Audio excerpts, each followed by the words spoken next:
All right, we're back with another list of things that I'm excited about. But this time we're not talking movies, we're talking TV series. And let me say that in the past few years, just with the development of so many serialized stories, I've come to realize that I think I prefer the series over the film for just about any story that's being told. I just think it's such a better way to tell a story. You have so much more that you can put into it. And I think in recent years, they've done a really good job at not putting so much stock in how many episodes a show must be or should be. They're making them the length they need to be to tell the story. And you can see that in The Mandalorian, you can see that in Ozark, you can see that in animated series that are coming out. You can see it in the Marvel series. Sometimes you can tell a fantastic and perfect no filler story in 6 to 8 episodes. I just recently enjoyed Reacher, and I've been waiting for them to turn that into a series rather than a film. You just can't fit all the stuff that you as a creator want to fit in and that the audience wants when they're experiencing something into a 2-hour film, even a 3-hour film. I think that's why most films nowadays, most really good films, most big films, right, are pushing the 2.5 to 3 hour mark. This wasn't the case, 30 years ago, 30 years ago. Movies were, an hour and 40 minutes. And every once in a while you got some epic like JFK or something that was really long, right? But for the most part, movies were an hour 30 to an hour 45. That was the standard length, and you always tried to get your movie to that length, that runtime. But with series becoming so much bigger, and with actors, not having a preference whether or not they're doing films or series, like it used to be, doing TV was a step down for an actor, right? If you did the movies, you were big time. If you did the series, you weren't quite as big. You hadn't really quite made it yet. It is no longer the case. Now we've got mainstream, full-on feature-length film actors appearing in series. And just, blowing us away. Like, they're telling better, longer, more in-depth stories. And it just, why wouldn't they? Why would actors ever have that, that stigma about TV? I don't know. But the advent of so many series in recent years, I think has made for much better storytelling and has shown the world like how much better of a way that is to tell these stories. Anyway, that's nothing against movies. I love going to the movie theater. Absolutely love it. Honestly, I would go to the movie theater to watch a series if they did it that way. Once a week you had to go to the movie theater and see a series. I would be there for my favorite series. All right, let's jump into this because I don't want to make it as long as the last one. I know I ran on quite a bit in the last, anticipated movies video. So we're going to try to keep this a little shorter and get through them a little faster. All right. Now, the first series is one that already came, and I've already binged it all, and that is the first half of Ozark Season 4. This is the final season of Ozark, so they're splitting it into 2. God, if you haven't seen Ozark, I always say, like, it's the next Breaking Bad. It is so damn good. And if you loved Breaking Bad, you will absolutely love Ozark as well. Brilliant performances by everyone in the cast. I can't get enough of that show. I'm sad that this is going to be the end, but I don't know when part 2 comes out. I don't know if it's later this year or if it's going to, come out next year, but Ozark was something I was really looking forward to. And like I said, like the day it dropped, I binged all of it. Fantastic. Okay, moving on. And these will not be in really release order because there's not as many specifics about release dates. A lot of times they don't tell release dates for series until it gets a little closer. But I'm very much looking forward to the Amazon series, The Boys, Season 3. The Boys is like the raunchiest, most hardcore superhero series that there's ever been. I mean, it's Deadpool level of violence, just a very adult series. And I've always, like, when I'm watching it, I always say that, like, the reason I like it so much is that this is what superheroes would likely act like if they really existed in our real world. It's a very, like, grounded story about people with superpowers, which sounds crazy, but if you haven't been watching The Boys, and you're okay with some crude humor, some gratuitous violence, please go watch The Boys. It's fantastic. Along that same lines, I am looking forward to Invincible Season 2, another Amazon series. This was by the creator of The Walking Dead. This is another comic book that he wrote, even earlier than The Walking Dead, and it's finally getting to see, the screen. And man, is it fantastic. Fantastic. It's an animated series, and I hadn't read the comics, so nothing was spoiled for me. I didn't know how it was going to go. I watched season 1. It absolutely blew me away. Cannot wait for season 2 of Invincible to see how much of the story they get told there.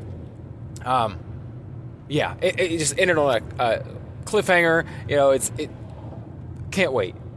You know what? How can I not mention this? It's a series that already came out. I already watched it. I already enjoyed it. Such a fantastic show. A great adaptation of one of my favorite series of books of all time, and that's Lee Child's Jack Reacher series. The series Reacher on Amazon Prime. Man, Amazon is killing it in the last couple years, especially this year. They've got some crazy good stuff coming up. But yeah, the Reacher series is fantastic. I'm sure you've heard the buzz about it. If you haven't watched it, you're missing out. Go check it out. Alan Ritchson does a fantastic job bringing Reacher to life.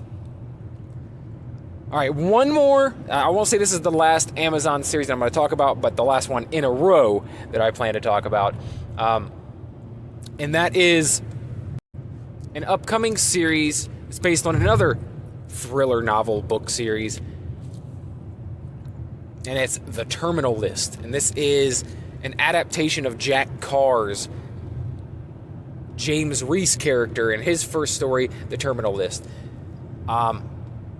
Just an awesome action thriller, military, story of revenge. I've read all the books. I'm a huge fan, and I can't wait to see Chris Pratt star in this series and just, bring life to this character of James Reese that I love so much. All right, I don't know if you guys knew this. A lot of people have grown tired of The Walking Dead. A lot of people have, just kind of been burnt out on it. But The Walking Dead's final season actually just started, and I will probably not watch it as it airs just because I don't have AMC Plus. I will probably watch it when it hits Netflix, but that is something I'm very much looking forward to. I took a couple years off, like a lot of people. My interest in the series kind of waned. This is like the 11th season. But somewhere around episode 7 or 8, I fell off a little bit. But in recent years, actually this past year, I have caught up on all the series. Absolutely loving what they're doing, and I want to see how this thing ends. This has been a long journey. This show started when my son was an infant. Like I remember watching the show while rocking my son to sleep when he was a baby. But I want to see it. I want to see it played out.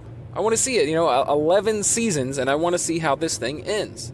Hopefully, they stick the landing. I know a lot of big series like this, it's like impossible for them to live up to people's expectations, but I hope they do something really cool with The Walking Dead final season. Next up is the Game of Thrones prequel series, House of the Dragon. Now, this is a prequel, right? This is taking place 200 years before the events that we saw in Game of Thrones. So, but it's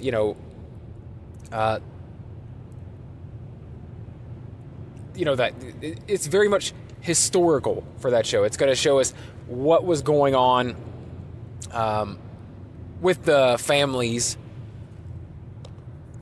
200 years before it, and maybe give us some insight into how things got to the way they were in present day Game of Thrones. I know a lot of people, including myself, were a little disappointed with that final season, most especially the final episode of Game of Thrones. But you know what? I'm going to check this series out. I'm going to give it a go, and I I think they're going to be weary of like, messing up the ending. So maybe they will make sure that they do it right for House of Dragon. I hope it's as unpredictable and crazy as Game of Thrones, meaning like, main characters could die at any moment. You have no idea what's going to happen next.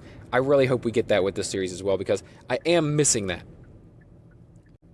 All right, next up is something I will be reviewing in depth over on my Marvel Plus podcast, and that is Moon Knight, coming to Disney Plus March 30th. This is like the next thing that I'm reviewing over there on my podcast, and I've been waiting a long time for this because this is one Marvel character that I know very little about. I don't know anything about it, this Mark Spector character, and I want, instead of, because, a lot of times I know some of the comic book background of these characters, but Moon Knight, I know nothing about, and I've been keeping it that way for the past year, anticipating this series so that they can tell me the story of Moon Knight.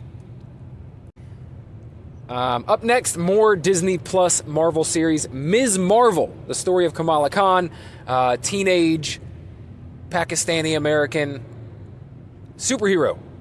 And she's like the protege of Captain Marvel. If you know Captain Marvel in the Marvel Cinematic Universe, this is like another character very similar to her, and will be in the upcoming Marvels film as well next year, or maybe that's next year, maybe it's 2 years from now.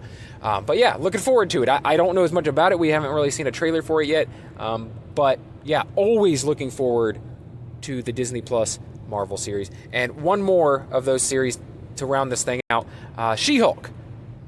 I'm really interested to see what they do with She-Hulk.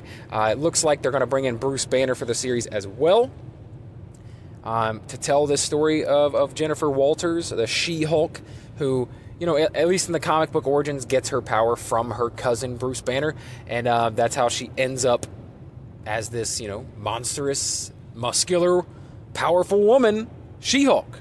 So yeah, can't wait to check out She-Hulk. Maybe not as excited as I am for the Moon Knight series, but definitely, man, every time these series, the closer they get to release date, I get more and more excited. Once I see those trailers, I can't wait to jump in. All right, one more thing from Disney Plus, but not on the Marvel side. This is the Star Wars side. And there's a lot of Star Wars stuff coming out this year over there, like series-wise. But I'm really looking forward to the Ahsoka series as well. But the one that I am absolutely the most excited for is Kenobi. The Obi-Wan Kenobi series. I've been waiting to see more of this character, basically since the prequels, right? The Star Wars prequels. And how great of a job Ewan McGregor did at portraying a younger Obi-Wan Kenobi. And just the fact that they're bringing him back to play Obi-Wan Kenobi, and there's rumors that Hayden Christensen is going to come back, and I don't know how they're going to do that. Maybe a force projection or a force ghost or something like that, speaking to Obi-Wan. But I just can't wait to see Ewan McGregor portraying this character again. I love him. I am one of those weirdos who actually enjoys the Star Wars prequels, so, sue me. But yeah, I can't wait to see this Obi-Wan Kenobi series. All right. Coming, I think in May, this is actually coming up really soon.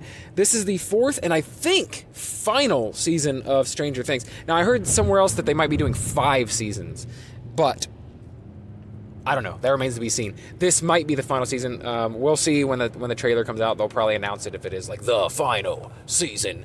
But Stranger Things is a series that I've watched every single season of so far. The day it drops, I binge it. I absolutely love it. I love stuff based in the 80s and 90s. Anything based in the 80s and 90s just gets my motor running. Like, I want to watch anything like that. So, the Stranger Things series, not just, a bunch of 80s kids, but 80s geeky nerds that end up in their kind of real life Dungeons and Dragons story. Like, it's so fantastic. I don't have to praise it. Everybody's seen it. I can't wait to see how they finish this thing out.